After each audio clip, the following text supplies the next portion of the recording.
This video is directed at IT leaders, but also anyone interested in maximizing sales performance. We're moving into a global recession, and sales optimization will be one of the most sought after initiatives that IT can deliver to the organization. In this video, we're going to take a look at how IT can take that initiative and provide compelling tools to our sales organizations. This will result in optimal performance and help the organization weather the upcoming economic downturn. Hi, I'm Steve Murphy. I'm a vice president at ARG, and while I work for ARG, this video is my own and does not reflect the views or opinions of my employer. This channel is dedicated to helping IT executives, and for this video, we're including sales executives to make great business decisions. I firmly believe that IT leadership must be focused on business leadership. IT supports the strategies of the organization, especially for technology-driven organizations, which should be pretty much everyone these days. When I say support, I don't mean waiting for the operating groups to ask for things that they need. I mean getting together with the leaders of other departments and talking about how IT currently supports their goals and objectives and how IT could bring new technology solutions to bear to further their goal attainment. For many IT leaders who came up through the bits and bytes of technology, this can be an uncomfortable transition. But if we don't make the transition from a technologist to a business leader, we risk becoming expendable. If we're just focused on keeping the lights on, we're not a strategic value to the organization. Now, fortunately, in my opinion, IT leaders have the best opportunity in the business to become strategic, to become an integral part in the attainment of the company's objectives. What are those tools? Easy. Technology, of course. We're the technology leaders in the organization. I can't think of many initiatives in an organization today that is not leveraging technology. Of course, IT leaders have always supported the technology changes of the business, but are IT leaders actually driving these changes? And are those initiatives directly in support of the business line leaders? I don't know. I've worked on IT projects with clients for much of my professional life. Rarely is there a business leader in the room discussing this solution. I will say things are changing, however.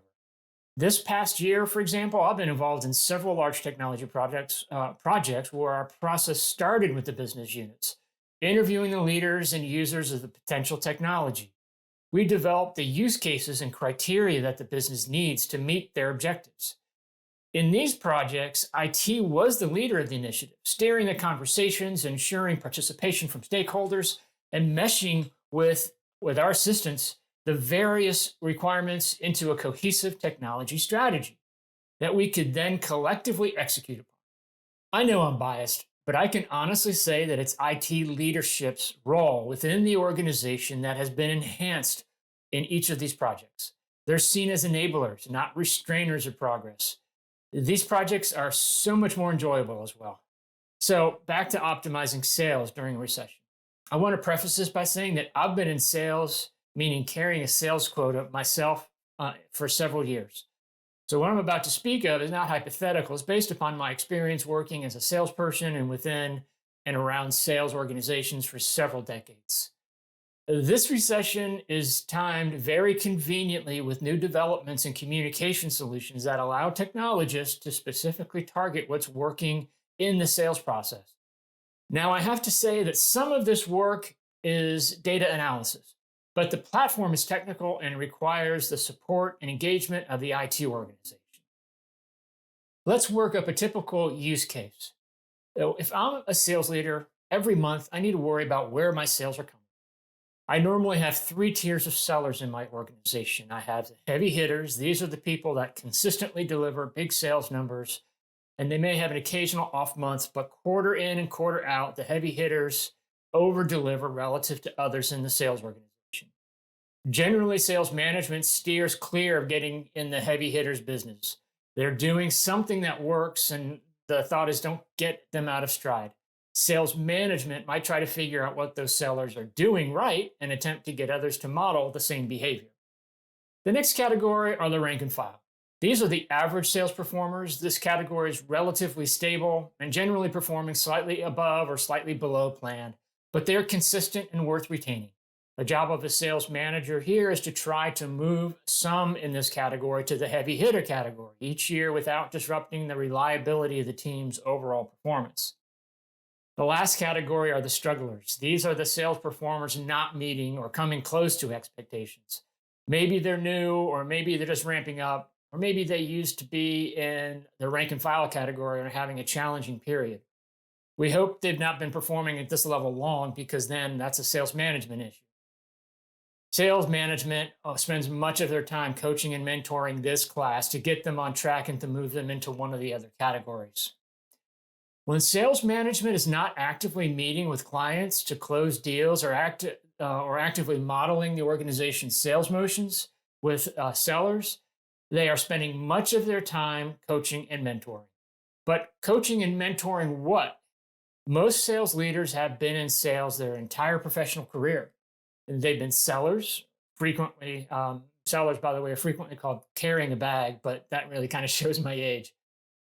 And they've had some success, and at some point moved into sales management.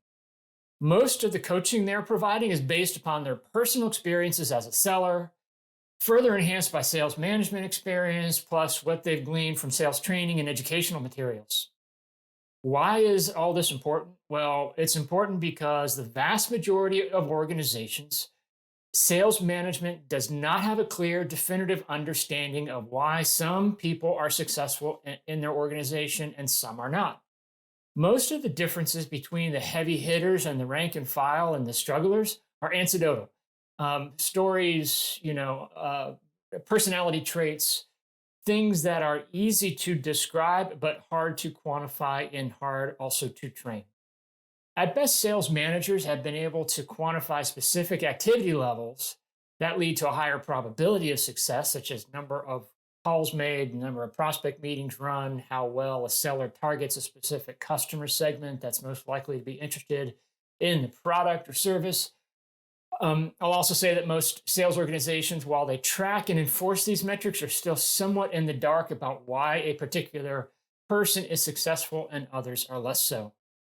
Most sales leaders are managing based upon their judgment of what makes people successful in their particular environment. Now we have technology that can pull more information out of the sales process to give leaders more insight as to why some are heavy hitters and others struggle.